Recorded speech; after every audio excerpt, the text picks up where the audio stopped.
बहुत बहुत स्वागत है आपका सुधा हिंदी क्लासेस में। आज के टेस्ट में हम छायावाद के 50 प्रश्नों को हल करेंगे, जो बहुत ही महत्वपूर्ण प्रश्न है परीक्षा की दृष्टि से।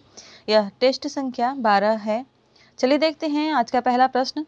पहला प्रश्न पूछा जा रहा है कि जयशंकर प्रसाद ने अपनी काव्य यात्रा का प्रारंभ ब्रजभाषा में कविताएं लिखकर किया था। ये कविताएं किस उपनाम से लिखी गई थीं? वे इन कविताओं को किस उपनाम से लिखते थे? बेताब, स्नेही, कलाधर, एक भारतीय आत्मा। राइट आंसर है इसका कलाधर। कलाधर के उपनाम से वह ब्रजभाषा में कविताएं लिखते थे। अगला प्रश्न देखते हैं। प्रसाद के निम्न रचनाओं को प्रकाशन वर्ष के आधार पर हमें सही क्रम में लगाना है और ऑप्शन में कामायनी, झरना, करुणालय और शोकोच्छ्वास है। इसका राइट आंसर हो जाएगा बी ऑप्शन। सबसे पहले शोकोच्छ्वास, उसके बाद करुणालय, फिर झरना और उसके बाद कामायनी। अगला प्रश्न देखते हैं। कामायनी का उद्देश्य क्या है? कामायनी के लिखने का उद्देश्य क्या है?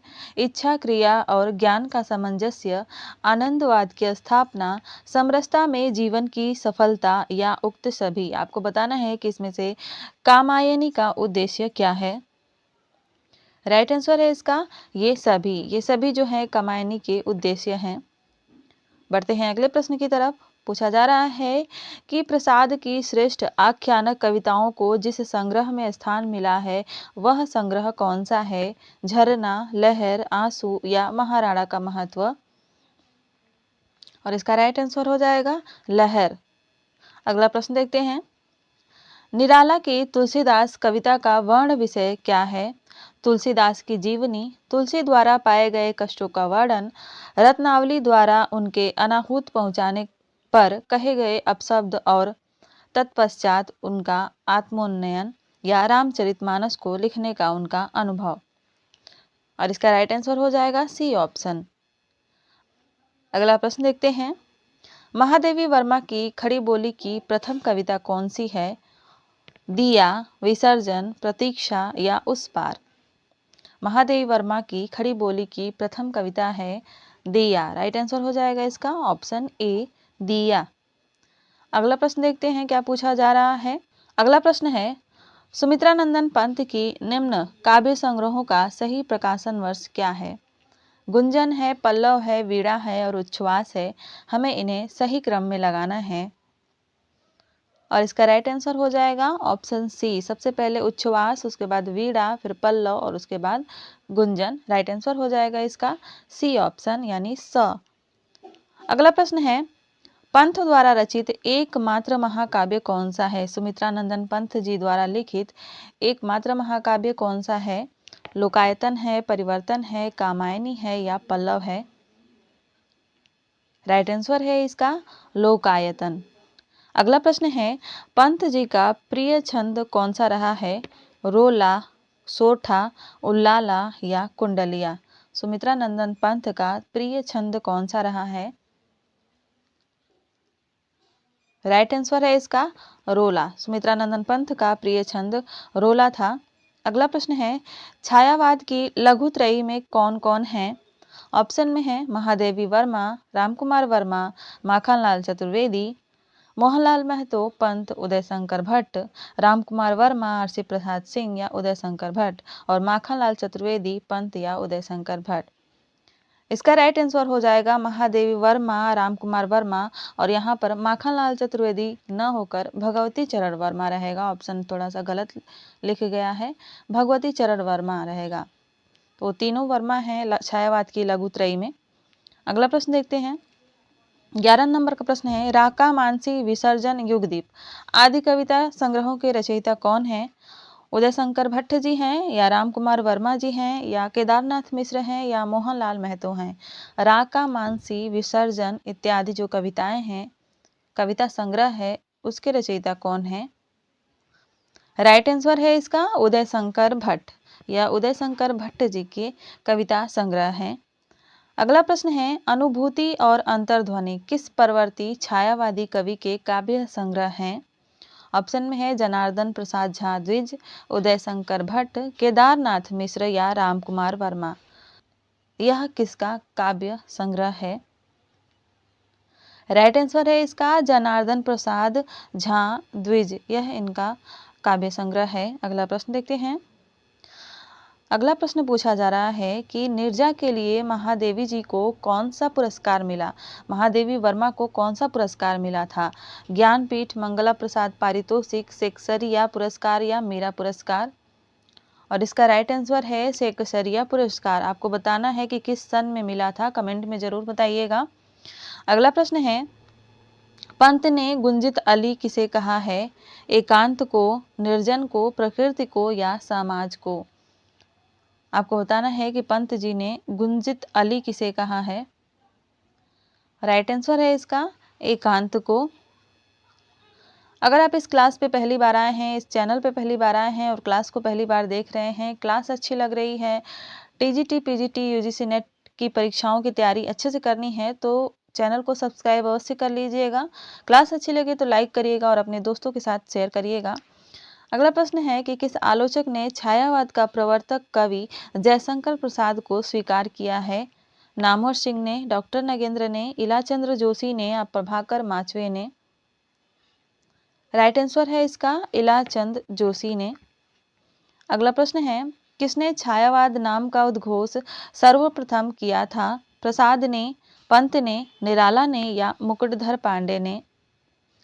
और इसका राइट आंसर है मुकुटधर पांडे ने। इन्होंने ही सबसे पहले छायावाद नाम का उद्घोष किया था।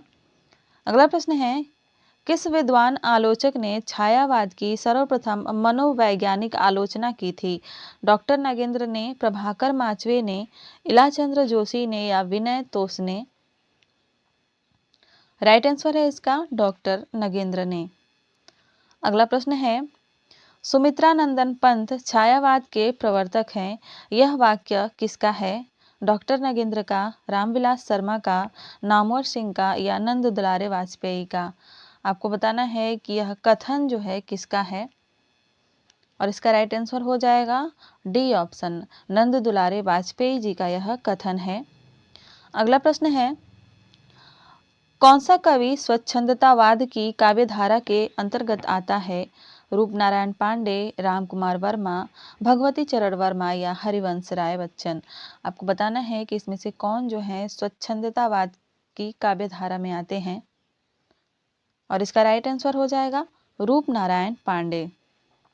अगला प्रश्न है कि छायावादी काव्य की सबसे बड़ी कलात्मक विशेषता क्या थी? बिंब विधान, प्रतीक योजना, व्यंजना सौंदर्य या कलात्मकता? आपको बताना है कि इसमें से छायावाद की सबसे बड़ी कलात्मक विशेषता कौन सी थी? राइट आंसर है इसका व्यंजना सौंदर्य। अगला प्रश्न देखते हैं, छायावाद के प्रमुख कवियों में से किसमें गीतों की मधुर वेदना की मर्माभिव्यक्ति अधिक है? प्रसाद में, पंत में, महादेवी में या निराला में? इसका आंसर आप सभी को पता होगा, इसका उत्तर है महादेवी वर्मा। महादेवी वर्मा के गीतों में मधुर वेदना की मर्माभिव्यक्ति मिलती है। अगला प्रश्न देखते हैं क्या पूछा जा रहा है। 22 नंबर का प्रश्न, क्वेश्चन नंबर 22 है, कौन सी रचना प्रसाद के ब्रजभाषा काव्य के अंतर्गत नहीं आती है? लहर, करुणालय, कानन कुसुम या प्रेम पथिक? कौन सी काव्य रचना जो है वह ब्रजभाषा काव्य के अंतर्गत नहीं आती है और इसका राइट आंसर हो जाएगा लहर। यह ब्रजभाषा काव्य के अंतर्गत नहीं आती है। अगला प्रश्न है, प्रसाद की प्रथम प्रभात कविता किस संग्रह में संकलित है? कानन कुसुम और झरना में, लहर में, आंसू में या प्रेम पथिक में? किसमें संकलित है प्रसाद की प्रथम प्रभात कविता और इसका राइट आंसर हो जाएगा प्रेम पथिक। प्रेम पथिक काव्य संग्रह में यह कविता संकलित है। अगला प्रश्न है कि छायावाद की समाप्ति किस काव्य से मानी जाती है? दीपशिखा से, युगांत से, कुकुरमुत्ता से या कामायनी से? राइट आंसर हो जाएगा युगांत से। युगांत 1936 ईस्वी से छायावाद की समाप्ति मानी जाती है। अगला प्रश्न है, पंत की अभिव्यक्ति का सर्वप्रथम माध्यम कौन सा रहा है? खंड काव्य, प्रबंध काव्य, गीत काव्य या गीति नाट्य? सही उत्तर है इसका गीत काव्य। अगला प्रश्न है, निम्नलिखित में से कौन छायावादी कवि शुद्ध रहस्यवादी हैं? महादेवी वर्मा हैं, जयशंकर प्रसाद हैं, निराला है या सुमित्रा नंदन पंत जी हैं? राइट आंसर है इसका महादेवी वर्मा। महादेवी वर्मा जी शुद्ध रहस्यवादी हैं। अगला प्रश्न है, निराला की कौन सी रचना व्यक्तिपरक है? अर्चना है, सरोज स्मृति है, राम की शक्ति पूजा है या तुलसीदास है? सही उत्तर है इसका सरोज स्मृति। यह रचना व्यक्तिपरक है। अगला प्रश्न है, निराला का आत्मान्वेषण संबंधी काव्य ग्रंथ कौन सा है? राम की शक्ति पूजा, नए पत्ते, कुकुरमुत्ता या परिमल? राइट आंसर हो जाएगा इसका राम की शक्ति पूजा। यह रचना आत्मान्वेषण संबंधी है। अगला प्रश्न है, महादेवी वर्मा की रचनाओं पर किस दर्शन का प्रभाव द्रष्टव्य है? बौद्ध दर्शन, जैन दर्शन, योग दर्शन और शैव दर्शन? राइट आंसर हो जाएगा इसका बौद्ध दर्शन। महादेवी वर्मा जो थी बौद्ध धर्म से प्रभावित थी। अगला प्रश्न है, पंत जी की किस रचना में लाक्षणिक साहस दिखाई पड़ता है? वीणा में, पल्लव में, उत्तरा में या शिल्पी में? आपको बताना है कि पंत जी की किस रचना में लाक्षणिक साहस दिखाई देता है। राइट आंसर है इसका पल्लव। पल्लव में दिखाई देता है। अगला प्रश्न है, दीपक और बादल किसके लिए प्रिय प्रतीक शब्द हैं? ऑप्शन में देखते हैं कौन कौन है। निराला, रामकुमार वर्मा, महादेवी वर्मा और पंत। किनके काव्य में बादल और दीपक ज्यादा मिलते हैं? उन्हें इन प्रतीकों का प्रयोग करना अच्छा लगता था, उन्हें प्रिय था।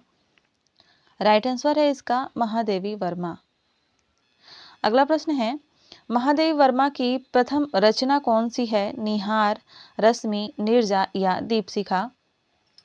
आपको बताना है कि महादेवी वर्मा की प्रथम रचना कौन सी है।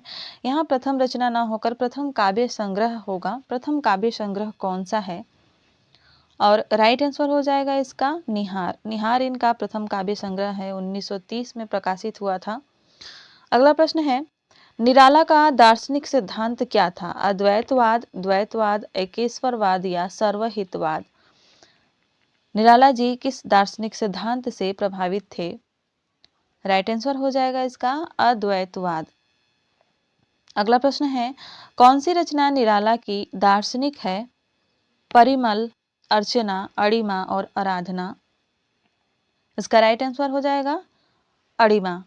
अड़िमा जो है निराला की एक दार्शनिक रचना है। अगला प्रश्न है कि छंदबंद ध्रुव तोड़ फोड़ कर पर्वतकारा किसकी पंक्तियां हैं? निराला की, पंत की, भगवती चरण वर्मा की या जयशंकर प्रसाद की? आपको बताना है कि यह पंक्तियां किसकी हैं। और राइट आंसर है इसका सुमित्रा नंदन पंत। यह पंत जी की पंक्तियां हैं। अगला प्रश्न है कि सन 1920 ईस्वी में सरस्वती पत्रिका के जुलाई अंक में प्रकाशित कविता कुररी के प्रति छायावाद युग की प्रथम कविता मानी जाती है। इस कविता के रचनाकार कौन थे? महादेवी वर्मा, मुकुटधर पांडे, जयशंकर प्रसाद या निराला? राइट आंसर है इसका मुकुटधर पांडे। या मुकुटधर पांडे की कविता थी।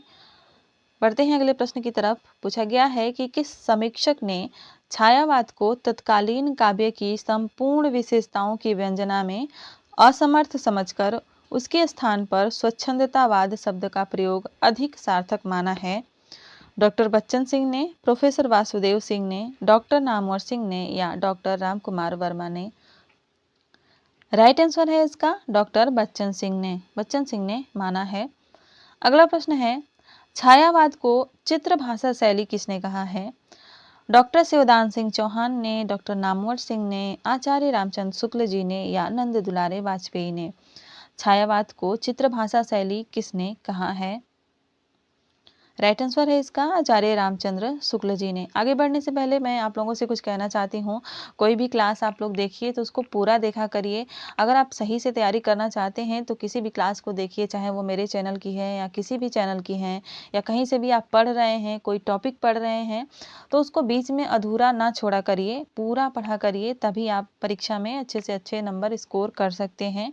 बाकी आप बीच में छोड़ देते हैं तो बहुत सारे लोग तैयारी कर रहे हैं, कुछ लोग तो ऐसे हैं जो पूरे दिन रात पढ़ाई कर रहे हैं, तो आप बीच बीच में छोड़ देंगे तो ऐसे काम नहीं चलेगा। क्लासेस को पूरा देखिए, हो सकता है जो चीज़ आप छोड़ चुके हो उन्हीं में से कुछ आ जाए, इसलिए आप लोग पूरा देखा करिए। बढ़ते हैं अगले प्रश्न की तरफ। पूछा गया है कि छायावाद की प्रयोगशाला का प्रथम आविष्कार कहा गया है? झरना को, पल्लव को, दीपशिखा को या मधुशाला को? किसको कहा गया है छायावाद की प्रयोगशाला का प्रथम आविष्कार? और इसका राइट आंसर हो जाएगा झरना। झरना को कहा गया है। बढ़ते हैं अगले प्रश्न की तरफ, देखते हैं अगला प्रश्न क्या पूछा गया है। प्रश्न संख्या 40 देखते हैं क्या पूछा गया है। प्रश्न है, छायावाद का ब्रह्मा किसे माना गया है? महादेवी वर्मा को, जयशंकर प्रसाद को, पंत को या निराला को? छायावाद का ब्रह्मा किसे कहा जाता है आपको बताना है। राइट आंसर हो जाएगा इसका जयशंकर प्रसाद को। जयशंकर प्रसाद को छायावाद का ब्रह्मा कहा गया है। वहीं सुमित्रा नंदन पंत की बात करें तो इनको छायावाद का विष्णु कहा गया है। और महादेवी वर्मा को दुर्गा या शक्ति कहा गया है, छायावाद की दुर्गा या शक्ति। और निराला को कहा गया है महेश। ठीक है, तो इन चीज़ों को आप लोग नोट कर लीजिएगा, परीक्षा में पूछी जाती है। अगला प्रश्न है, प्रसाद की गद्य पद्यमय रचना कौन सी है? प्रेम पथिक है, शोकोच्छ्वास है, उर्वशी है या बब्रुवाहन है? आपको बताना है कि जयशंकर प्रसाद की कौन सी रचना गद्य पद्यमय है, और इसका राइट आंसर है उर्वशी। अगला प्रश्न देखते हैं। पूछा जा रहा है कि प्रसाद की किस रचना पर अंग्रेजी कवि गोल्ड स्मिथ की द हर्मिट कविता का प्रभाव है? प्रेम पथिक पर, प्रेम राज्य पर, आंसू पर या कामायनी पर? किस पर प्रभाव मिलता है? राइट आंसर है इसका प्रेम पथिक। अगला प्रश्न देखते हैं। कविवर जयशंकर प्रसाद को कुछ आलोचकों ने पुरातन पंथी कहा है क्योंकि उन्होंने साहित्य सृजन में भारतीय संस्कृति, ऐतिहासिक और पौराणिक कथानकों को आधार बनाया है, साहित्य सृजन में रूढ़ियों एवं अंधविश्वासों का समर्थन किया है, प्रकृति चित्रण में भक्तिकालीन उपमानों का प्रयोग किया है और जीवन में सुख दुख की अनिवार्यता को स्वीकार किया है। आपको बताना है इसमें से किसके आधार पर जयशंकर प्रसाद को पुरातन पंथी कहा गया है, और इसका राइट आंसर हो जाएगा ऑप्शन ए, साहित्य सृजन में भारतीय संस्कृति, ऐतिहासिक और पौराणिक कथानकों को आधार बनाया है इसलिए। अगला प्रश्न है, कामायनी के चिंता सर्ग का कुछ अंश सन 1928 ईस्वी में किस पत्रिका के अक्टूबर अंक में छपा था? बहुत ही महत्वपूर्ण प्रश्न है। अगर आप इससे पहले इस प्रश्न को नहीं देखे तो इनको नोट कर लीजिएगा। ऑप्शन में है सुधा, चांद, सरस्वती या रूपाभ। आपको बताना है कि किस पत्रिका में कामायनी के चिंता सर्ग का कुछ अंश छपा हुआ था 1928 ईस्वी में। राइट आंसर है इसका सुधा पत्रिका में। अगला प्रश्न है, युग प्रवर्तक कवि किसे माना गया है? प्रसाद को, पंत को, निराला को या महादेवी वर्मा को? राइट आंसर है इसका निराला को। सूर्यकांत त्रिपाठी निराला को युग प्रवर्तक कवि कहा जाता है। आगे बढ़ते हैं। अगला प्रश्न है कि छायावादी काव्य का रुद्र किसे कहा गया है? निराला को, प्रसाद को, पंत को या महादेवी वर्मा को? और इसका राइट आंसर हो जाएगा निराला को। निराला को छायावादी काव्य का रुद्र भी कहा जाता है और महेश भी कहा जाता है। अगला प्रश्न है, निराला कृत राम की शक्ति पूजा की पूरक कृति किसे माना जाता है? अनामिका को, परिमल को, सरोज स्मृति को या कुकुरमुत्ता को? किसको माना जाता है राम की शक्ति पूजा की पूरक कृति? और इसका सही उत्तर है सरोज स्मृति को। अगला प्रश्न है, हिंदी संसार का सर्वाधिक प्रसिद्ध शोक गीत किसे माना जाता है?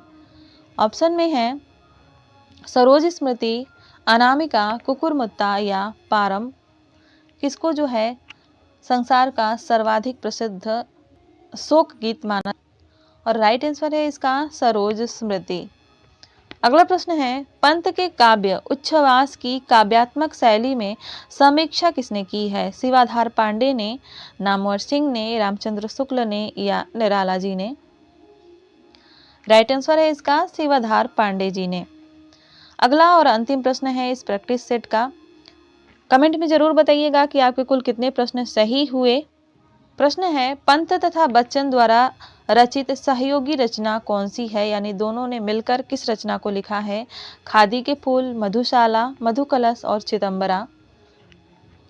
राइट आंसर हो जाएगा इसका खादी के फूल। इस रचना को पंत जी ने और बच्चन जी ने दोनों ने मिलकर लिखा था। तो यह था आज का प्रैक्टिस सेट। कैसा लगा जरूर बताइएगा कमेंट करके। मिलते हैं अगली क्लास में, तब तक के लिए धन्यवाद। अपना ख्याल रखिए और अपनी पढ़ाई मेहनत से कीजिए।